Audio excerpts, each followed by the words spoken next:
देखिए, आज हम लोग जो है पढ़ने जा रहे हैं, टॉपिक है बहुत अच्छा जिसका नाम है डार्विनिज्म। डार्विनिज्म जिसको हम थ्योरी ऑफ नेचुरल सिलेक्शन के नाम से भी जानते हैं, थ्योरी ऑफ नेचुरल सिलेक्शन के नाम से भी जानते हैं। ठीक, तो आपको पता है कि एक साइंटिस्ट थे, बायोलॉजिस्ट थे, जिनका नाम था चार्ल्स रॉबर्ट डार्विन। उन्हीं के नाम पर यह सिद्धांत आया है डार्विनिज्म का। इनका जन्म जो है लगभग 12 फरवरी 1809 में इंग्लैंड में हुआ था। ठीक, चार्ल्स रॉबर्ट डार्विन। ठीक, चार्ल्स रॉबर्ट डार्विन जो है एक शिप के द्वारा ट्रैवल कर रहे थे, जिस शिप का नाम था बीगल शिप।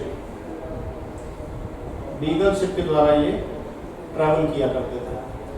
ठीक, तो बीगल शिप के द्वारा जब ये ट्रैवल किया करते थे और उस शिप की जो स्टार्टिंग डेट थी जर्नी की, वो थी 27 दिसंबर 1831। इस डेट में ये शिप शुरू हुई थी और 2 अक्टूबर 1836 में ये जर्नी कंप्लीट हुई थी। तो कौन से ऐसे देश थे जो इन्होंने कंट्रीज ट्रैवल करी? कंट्रीज जो इन्होंने ट्रैवल करी उनका नाम था साउथ अमेरिका,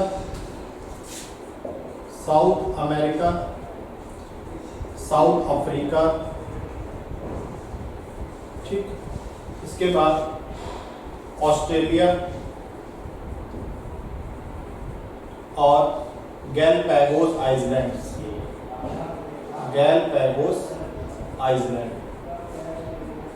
तो ये कुछ कंट्रीज थी जो चार्ल्स रॉबर्ट डार्विन के द्वारा ट्रैवल की गई 27 दिसंबर 1831 से 2 अक्टूबर 1836 तक। ठीक, डार्विन ने 2 बुक्स थी उस समय की। एक थी प्रिंसिपल्स ऑफ पॉपुलेशन,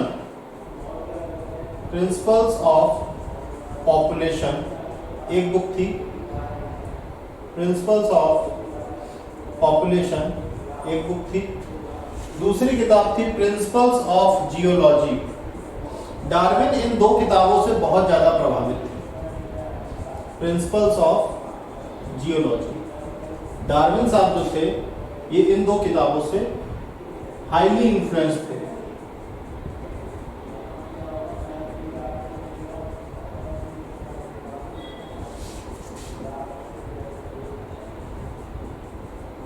दो बुक से डार्विन साहब बहुत ज्यादा प्रभावित थे, जिससे इन्होंने डार्विनिज्म सिद्धांत की नींव डाली।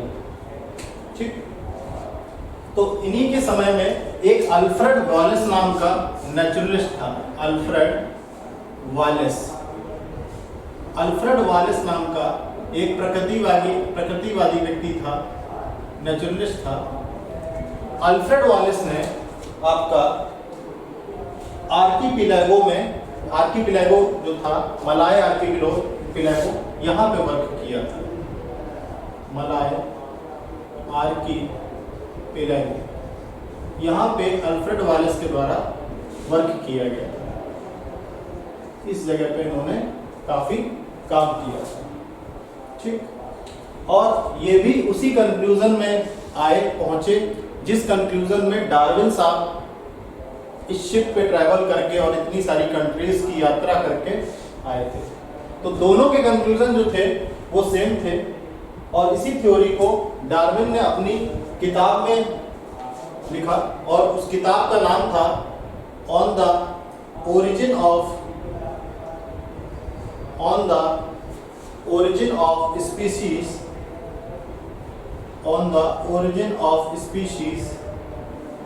Bye means of natural selection,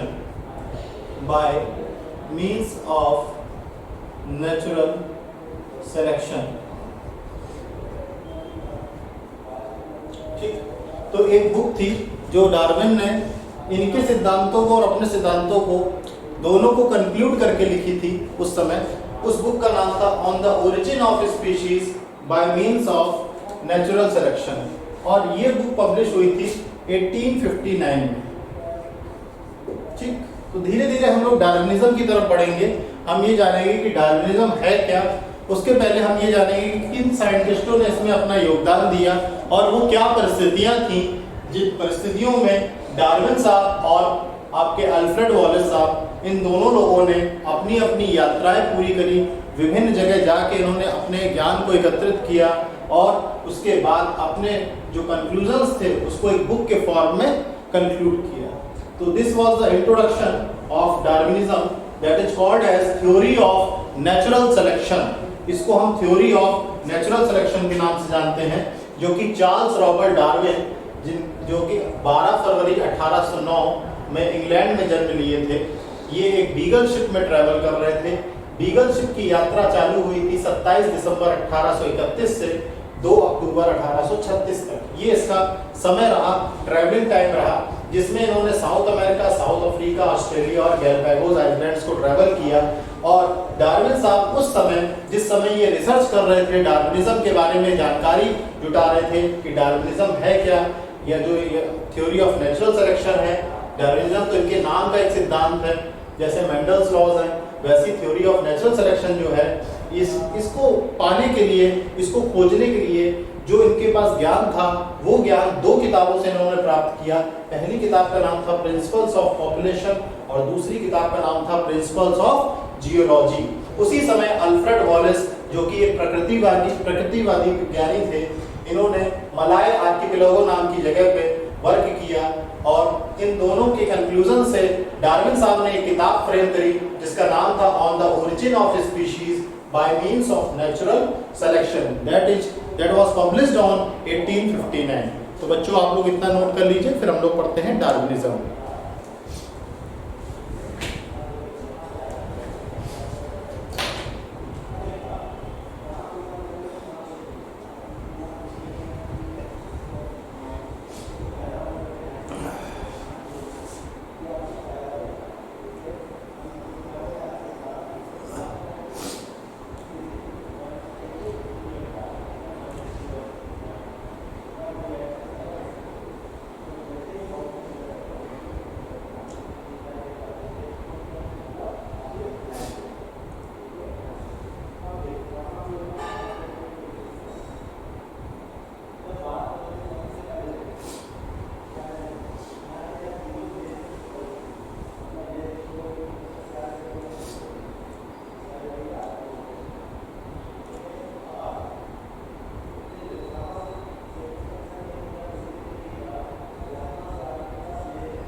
तो बच्चों अब हम लोग पढ़ेंगे basic concepts of Darwinism.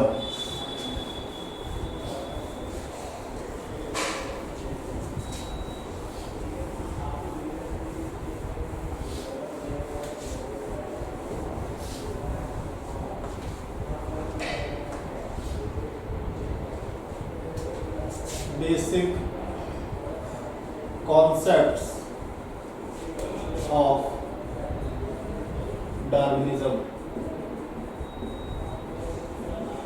Basic concepts of Darwinism. तो देखिए दो की कॉन्सेप्ट हैं, दो की कॉन्सेप्ट हैं डार्विनिज्म के। दो की कॉन्सेप्ट हैं डार्विनिज्म के। पहला कॉन्सेप्ट है आपका ब्रांचिंग डिसेंट। पहले कॉन्सेप्ट को हम कहते हैं ब्रांचिंग डिसेंट, और दूसरा कॉन्सेप्ट है आपका नेचुरल सिलेक्शन। इन दो की कॉन्सेप्ट पे हमारा डार्विनिज्म का सिद्धांत पूरा स्थापित है। ठीक, जो हमारी डार्विनियन थ्योरी ऑफ इवोल्यूशन है वो इन्हीं दो सिद्धांत पर स्थापित है।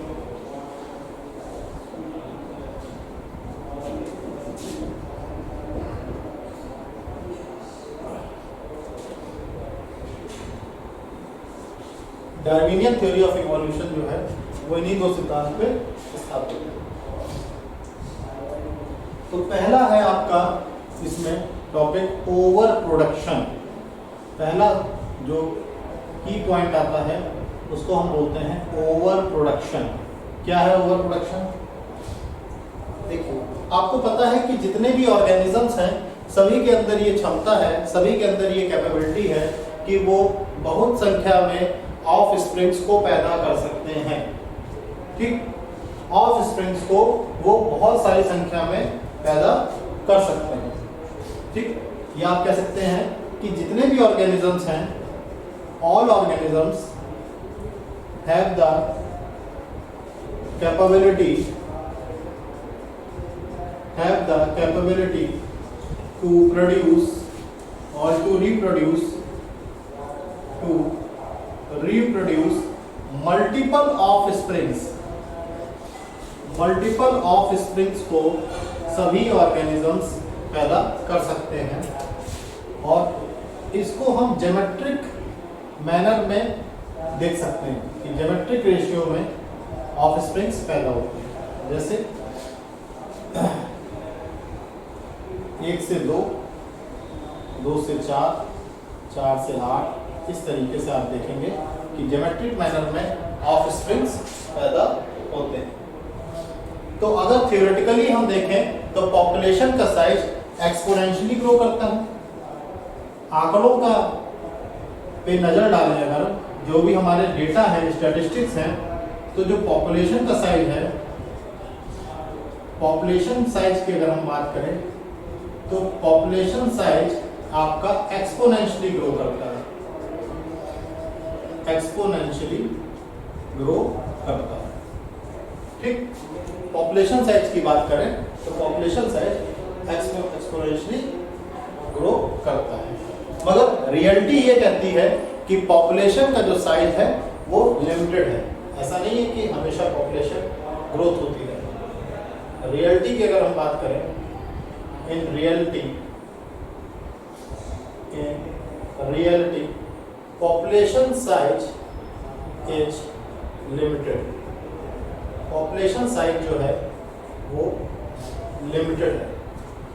ठीक, पॉपुलेशन साइज जो है वो काफी लिमिटेड है। तो ये हमारा पहला पॉइंट है ओवर प्रोडक्शन, जिसमें हमको एक फीचर समझ में आया। हम एक कैरेक्टरिस्टिक्स जानते हैं लिविंग ऑर्गेनिजम्स का, जिसको हम रिप्रोडक्शन बोलते हैं। तो हमने बताया कि जितने भी ऑर्गेनिजम्स हैं उनके अंदर ये कैपेसिटी है कि वो मल्टीपल ऑफ स्प्रिंग्स को पैदा कर सकते हैं एक ज्योमेट्रिक रेशियो में, ज्योमेट्रिक मैनर में। और अगर आप थ्योरेटिकली देखें, आंकड़े देखें, तो पॉपुलेशन का जो साइज है वो एक्सपोनेंशियली ग्रो होता है। और रियलिटी में देखें, प्रैक्टिकल कंडीशन देखें, जो देश काल परिस्थितियां हैं उसके हिसाब से देखें तो पॉपुलेशन का साइज जो है वो लिमिटेड होता है। ऐसा नहीं है कि अनलिमिटेड पॉपुलेशन ग्रोथ देखने को मिल रही है। ठीक, तो over production is the first point. Over production के बाद सेकंड आपका आता है struggle for existence. Struggle for existence, struggle for existence. तो देखिए, आपको एक बात पता होनी चाहिए कि जितने भी हमारे नेचुरल रिसोर्सेज हैं वो सभी नेचुरल रिसोर्सेज लिमिटेड हैं। नेचुरल रिसोर्सेज जो हैं वो लिमिटेड हैं। सभी नेचुरल रिसोर्सेज कैसे हैं? लिमिटेड हैं। और पॉपुलेशन की बात करें, पॉपुलेशन जो है स्टेबल है। पॉपुलेशन कैसी है? स्टेबल है। ठीक, तो पॉपुलेशन की बात करें तो पॉपुलेशन जो है स्टेबल साइज की है और नेचुरल रिसोर्सेज जो हैं वो आपके लिमिटेड हैं। इसका मतलब ये है कि पॉपुलेशन स्टेबल साइज की है, नेचुरल रिसोर्सेज जो हैं वो लिमिटेड है, मगर फिर भी हम देखते हैं कि पॉपुलेशन में सीजनल फ्लक्चुएशन होता रहता है। पॉपुलेशन में हमको सीजनल फ्लक्चुएशन देखने को मिलता है। तो इस सीजनल फ्लक्चुएशंस की वजह से और नेचुरल रिसोर्सेज के लिमिटेड होने की वजह से आप देखेंगे कि हमेशा से रिसोर्सेज के लिए, जो भी हमारे संसाधन हैं उसके लिए हमेशा से एक कंपटीशन बना रहा है और हमेशा एक किसी भी रिसोर्स के लिए हजारों लाखों लोगों की भीड़ आज भी लग जाती है। चाहे वो इंडियन सोसाइटी हो या विदेश की बात करें तो हमारे यहाँ जो रिसोर्सेज है वो लिमिटेड हैं और उसके चाहने वाले बहुत सारे लोग हैं। तो यहाँ पे अगर हम बात करें तो एक बात निकल के आती है कि competition is there for resources. Competition is there for resources. Resources के लिए काफी अच्छा खासा कंपटीशन है। ठीक, तो ये जो कंपटीशन है इसी को हम कहते हैं struggle for existence. Struggle for existence, struggle for existence. तो अब ये जो स्ट्रगल है ये आपका 3 प्रकार का है। ये जो स्ट्रगल है रिसोर्सेज के लिए ये 3 प्रकार का है। एक है इंट्रा स्पेसिफिक स्ट्रगल, एक है इंटर स्पेसिफिक स्ट्रगल और तीसरा है आपका एनवायरनमेंटल स्ट्रगल। तो आप इतना नोट डाउन कर लीजिए, फिर आगे हम आपको जितने भी प्रकार के स्ट्रगल हैं उनके बारे में चर्चा कराते हैं।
देखिए मैंने आपको बताया कि स्ट्रगल जो है 3 प्रकार के हैं। It is of 3 types. 3 प्रकार के स्ट्रगल है। पहला है inter specific struggle, inter specific struggle, ठीक। दूसरा है आपका intra specific struggle, intra specific struggle, और तीसरा है आपका इन्वायरमेंटल स्ट्रगल।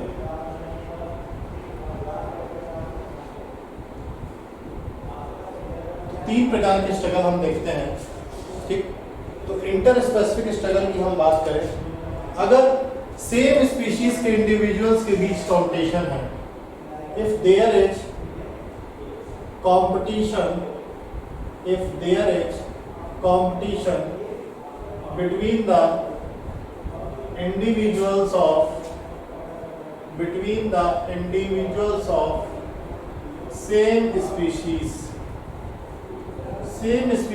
के इंडिविजुअल्स के बीच कंपटीशन है और सेम नीड्स के लिए है, फॉर सेम नीड्स भी सबकी सेम है, ठीक। वो नीड्स क्या हो सकती हैं, जैसे कि फूड हो सकता है नीड, शेल्टर हो सकता है, ठीक। इसके अलावा क्लॉज हो सकता है। तो इस प्रकार के स्ट्रगल को हम कहेंगे इंटर स्पेसिफिक स्ट्रगल, ठीक। अगर यही कंपटीशन डिफरेंट इंडिविजुअल्स के बीच हो जाए, if there is competition between different individuals, अगर यही कंपटीशन आपका डिफरेंट इंडिविजुअल्स के बीच हो जाए, और या आप कह सकते हैं between individuals of different species, between individuals of different species, different species के इंडिविजुअल्स के बीच कंपटीशन हो जाए, तो ये मोस्ट पोटेंट फोर्स है ऑर्गेनिक इवोल्यूशन के लिए। It is the most potent force for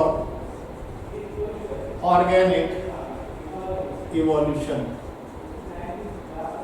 सबसे बड़ा फोर्स है जिससे इवोल्यूशन आ सकता है। बात आती है हमारे इंट्रा स्पेसिफिक स्ट्रगल के बाद इन्वायरमेंटल स्ट्रगल। ये स्ट्रगल जो है आपका 2 चीजों के बीच है, एक है आपका ऑर्गेनिज्म और दूसरा है आपका इन्वायरमेंट। ऑर्गेनिज्म और इन्वायरमेंट के बीच जो भी स्ट्रगल चल रहा है उसको हम कहते हैं इन्वायरमेंटल स्ट्रगल।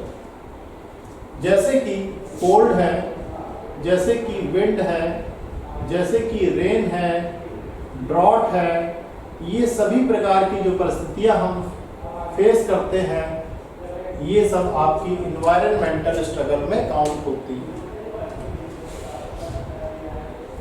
अब 2 हम लोगों ने पॉइंट्स पढ़ लिए। पहला पॉइंट पढ़ा ओवर प्रोडक्शन, दूसरा पॉइंट पढ़ा स्ट्रगल फॉर रिसोर्सेस, है ना, या स्ट्रगल फॉर एग्जिस्टेंस के प्रति स्ट्रगल, इसको भी हमने देख लिया। और 3 प्रकार के जो स्ट्रगल थे वो भी हमने देख लिए। तीनों प्रकार के स्ट्रगल देख लिए। अब हम थर्ड पॉइंट पढ़ने जा रहे हैं। जो हमारा थर्ड पॉइंट है वो है variations and heredity. Third point है आपका variations and heredity. Third point is variations.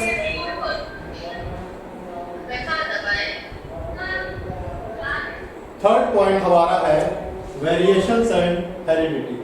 आपको पता होना चाहिए कि जितने भी हमारी पॉपुलेशन के मेंबर्स होते हैं या हमारी जनसंख्या में जितने भी लोग हैं, सभी में कुछ ना कुछ वेरिएशंस आपको देखने को मिलेंगे। जितने भी मेंबर्स हैं पॉपुलेशन के, वो सभी आपके कैरेक्टरिस्टिक्स में वेरी करते हैं, वेरी इन कैरेक्टरिस्टिक्स। तो जितने भी आपके मेंबर हैं सभी आपके कैरेक्टरिस्टिक्स में वेरी करते हैं।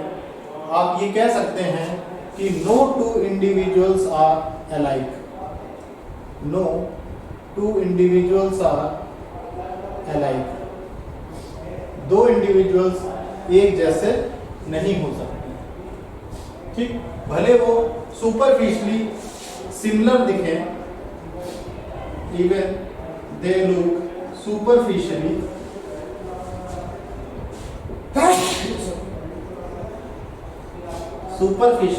भले वो सिमिलर दिखें, मगर फिर भी आपके वो दो इंडिविजुअल्स एक जैसे नहीं हो सकते। तो दो तरह के हमारे वेरिएशंस हैं। अगर वेरिएशंस की हम बात करें तो वेरिएशंस आपके दो प्रकार के हैं। एक है आपका एडेप्टिव वेरिएशंस, एक है एडेप्टिव वेरिएशंस, दूसरा है आपका नॉन एडेप्टिव वेरिएशंस, दूसरा है आपका नॉन एडेप्टिव वेरिएशंस। देखिए एडेप्टिव वेरिएशंस क्या होते हैं, जो कैरेक्टरिस्टिक्स अच्छे से सरवाइव करने के लिए, नेचुरल कंडीशंस में सरवाइव करने के लिए जरूरी होते हैं, दोज वेरिएशंस या दोज कैरेक्टरिस्टिक्स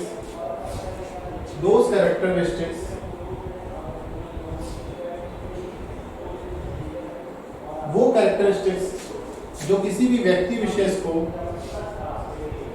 बेटर कंडीशंस में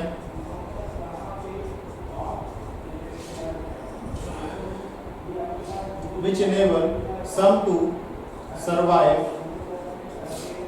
better,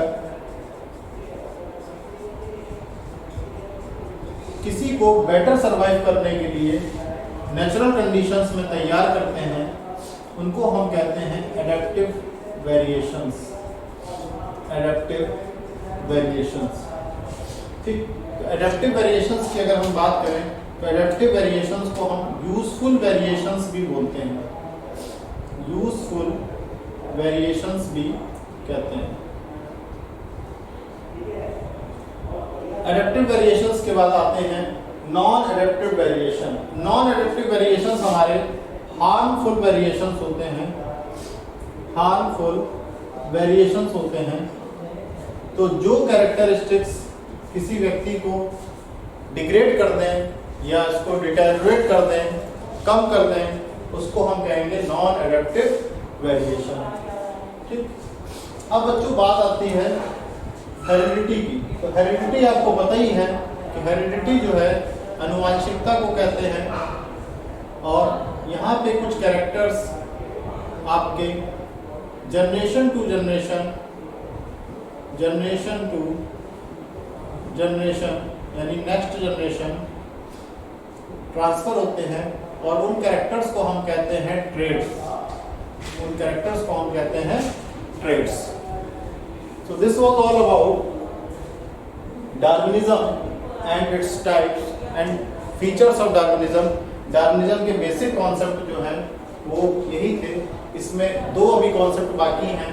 एक आपका नेचुरल सिलेक्शन यानी सर्वाइवल ऑफ द फिटेस्ट, जो सबसे ज़्यादा रिमार्केबल आपका कॉन्सेप्ट है। दूसरा है आपका ओरिजिन ऑफ द स्पीशीज। इसके बाद हम डार्विनिज्म का क्रिटिसिज्म पढ़ेंगे। तो आज के लिए बच्चों इतना ही है। नेक्स्ट क्लास के लिए हम लोग मिलते हैं, और कल के टेस्ट के लिए best of luck.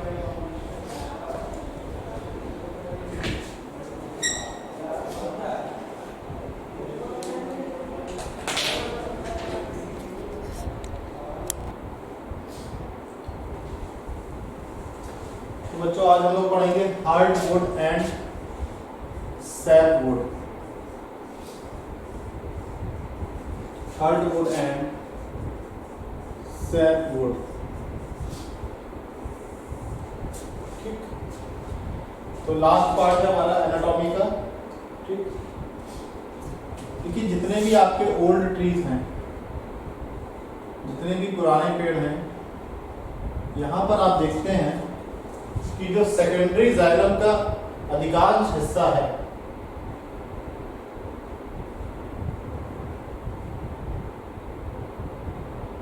the greater part of secondary xylem,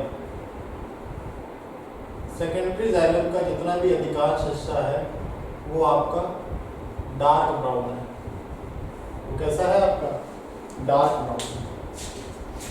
ठीक, तो जितने भी आपके ऑर्गेनिक कंपाउंड्स हैं, जितने भी आपके ऑर्गेनिक कंपाउंड्स हैं, अब ऑर्गेनिक कंपाउंड्स में क्या क्या आते हैं? ऑर्गेनिक कंपाउंड्स में आपके आ जाते हैं रेजन्स, टैनिन्स, आपका आ जाता है गम्स।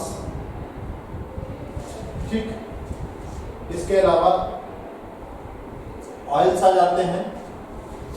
ठीक, एरोमेटिक सब्सटेंसेस आ जाते हैं, एरोमेटिक सब्सटेंसेस आ जाते हैं। ये जितने भी आपको ऑर्गेनिक कंपाउंड्स की हम बात कर रहे हैं, जितने भी आपके ऑर्गेनिक कंपाउंड्स हैं, ये सभी ऑर्गेनिक कंपाउंड्स आपके ट्रैकाइड्स के ल्यूमेन में फिल्ड होते हैं, filled in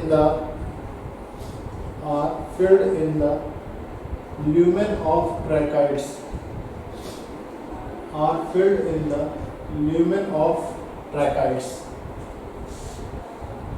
ठीक, इसी के साथ साथ सेकेंडरी जाइलम के वेसल्स में ये फिल्ड होते हैं, वेसल्स ऑफ सेकेंडरी जाइलम। तो ये सारी चीजें आपको सेकेंडरी जाइलम के वेसल्स में मिलेंगी या ट्रैकाइड के ल्यूमन में मिलेंगी। ठीक, अब इसी की वजह से ये जो पूरी चीजें भरी हुई होती हैं, इसी की वजह से सेंट्रल रीजन जो होता है, सेंट्रल रीजन जो है सेकेंडरी जाइलम का, सेकेंडरी जाइलम का जो सेंट्रल रीजन है वो डार्क हो जाता है, वो आपका डार्क हो जाता है। डार्क में क्या? डार्क ब्राउन हो जाता है, डार्क ब्राउन कलर का हो जाता है। और इसी को हम कहते हैं हार्डवुड और ड्यूरामैन। इसी को हम कहते हैं हार्डवुड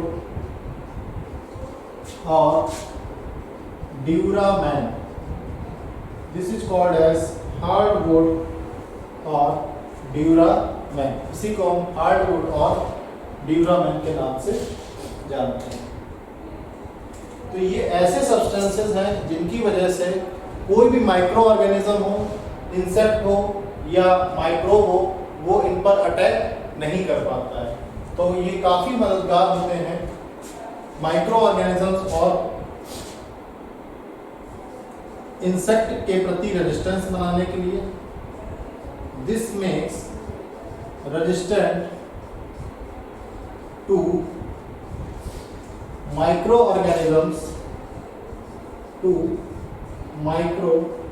ऑर्गेनिजम्स एंड इंसेक्ट्स। इसी के साथ साथ हार्डवुड आपको काफी ज्यादा हार्ड और ड्यूरेबल बनाता है, वुड को हार्ड और ड्यूरेबल बनाता है। ठीक, अब बात आती है कि ये तो बात होगी हार्डवुड की। जो ग्रेटर पार्ट है सेकेंडरी जाइलम का वो डार्क ब्राउन होता है, उसमें ऑर्गेनिक कंपाउंड्स होते हैं जिससे रेजिन्स कहते हैं, टैनिन्स कहते हैं, गम्स कहते हैं, ऑयल्स कहते हैं और एरोमेटिक सब्सटेंसेस कहते हैं। अब बात आती है सैप वुड की। किसको हम सैप वुड कहते हैं? सैप वुड क्या है? देखिए, आपको पता होना चाहिए जो पेरिफेरल रीजन है, the peripheral region of secondary xylem, the peripheral region of secondary xylem is light in color, is light in colour. जो पेरिफेरल रीजन होता है सेकेंडरी जाइलम का वो काफी लाइट कलर का होता है, और इसी को हम कहते हैं, this is called as sapwood. इसी को हम कहते हैं sapwood,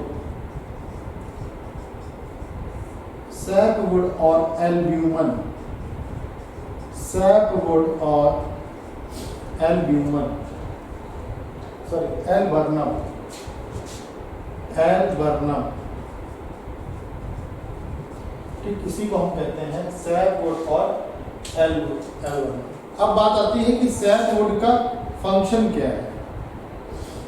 function of sapwood, function of sapwood, sapwood के फंक्शन की अगर हम बात करें तो फंक्शन ऑफ सैपवुड जो है वो कंडक्शन है वाटर और मिनरल्स का, conduction of water and minerals, water और मिनरल्स का कंडक्शन है। तो क्या हार्डवुड भी वाटर कंडक्ट करता है? हार्डवुड कभी भी वाटर कंडक्ट नहीं करता है, डज नॉट कंडक्ट वाटर।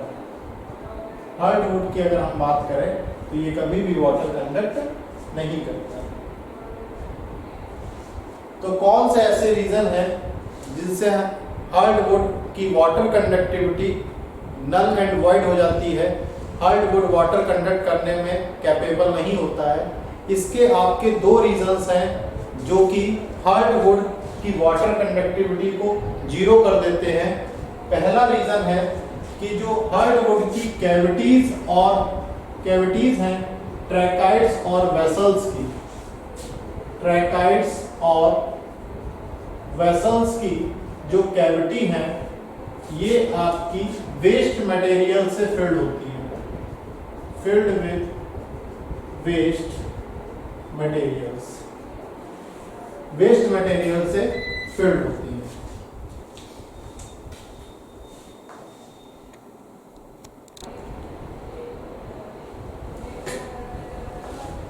तो बच्चों एक बार इसको फिर से रिवाइज कर लेते हैं कि मैंने आपको बताया था, इसके बाद फिर नया टॉपिक शुरू करते हैं।